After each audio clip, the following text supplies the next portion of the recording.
ان روزوں کے حوالے سے فرمایا کہ یہ کوئی نئی چیز نہیں ہے کہ تمہیں لگے کہ شاید یہ کوئی انوکھا حکم ہمیں دیا گیا ہے، بلکہ تم سے پہلے بھی جو امتیں گزری ہیں ان امتوں کے اندر بھی اللہ نے یہ ترتیب رکھی، بلکہ پہلی امتوں کے روزے اس امت کی بنسبت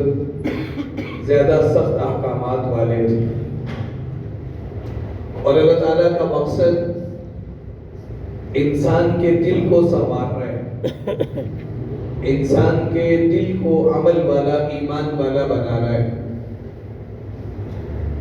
ان اللہ لا ينظر الى صورکم،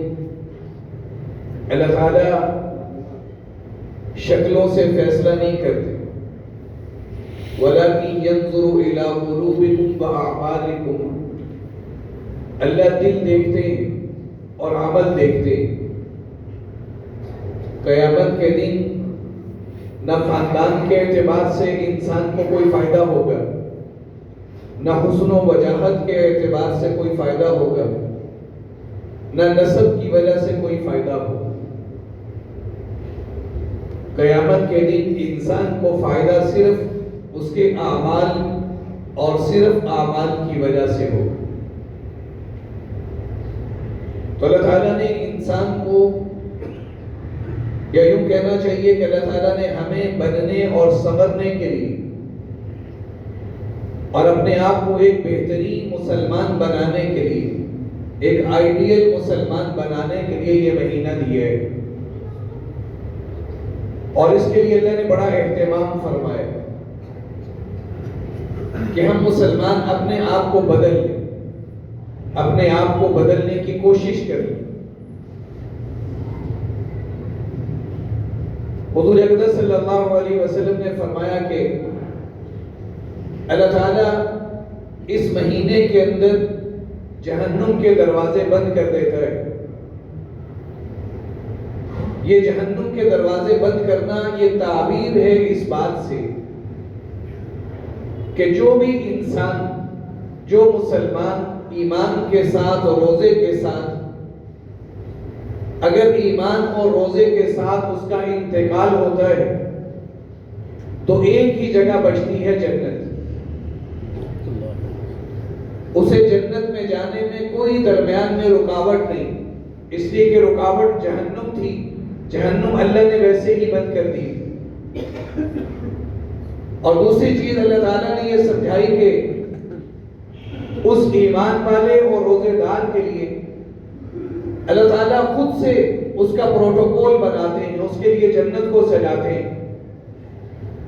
ویسے بھی انسان، ویسے بھی مسلمان دنیا سے جاتے ہیں، محرم میں بھی، سفر میں بھی، ربیع الاول میں بھی، سارا سال، ہر لمحے ہر وقت دنیا سے جانے کی ترتیب بنی رہتی۔ لیکن اس مہینے کی خاصیت یہ ہے، اس مہینے کی خصوصیت یہ ہے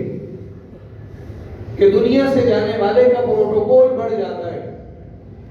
اس کی عزت بڑھ جاتی ہے، اس کا اکرام، اس کا احترام بڑھ جاتا ہے۔ مالک کائنات خود اس کے لیے جنت کا خصوصی اہتمام فرماتے ہیں۔ پھر ہمیں متقی بنانے کے لیے، ہمیں تقوی اور ہمیں ایک آئیڈیل مسلمان بنانے کے لیے بہت سی تعریفیں علماء نے، محدثین نے، فقہاء نے، اللہ والوں نے تقوی کی بے شمار تعریفیں کی، لیکن سیدنا حضرت علی رضی اللہ تعالیٰ عنہ نے، جنہیں حضور اقدس صلی اللہ علیہ وسلم نے باب العلم فرمایا، امت میں یہ ایک حقیقت ہے کہ اللہ تعالیٰ نے جو علم حضرت علی رضی اللہ تعالیٰ عنہ کو عطا فرمایا اس کی ویسے قدر نہیں کی گئی۔ ایسا علم کہ حضرت عمر رضی اللہ تعالیٰ عنہ فرمایا کرتے تھے، لولا علی لہلک عمر، اے اللہ تیرا شکر ہے کہ میرے اس فیصلہ کرتے وقت علی موجود تھے اور انہوں نے فیصلے کے اندر میری درست رہنمائی کر دی۔ اگر علی نہ ہوتے تو عمر ہلاک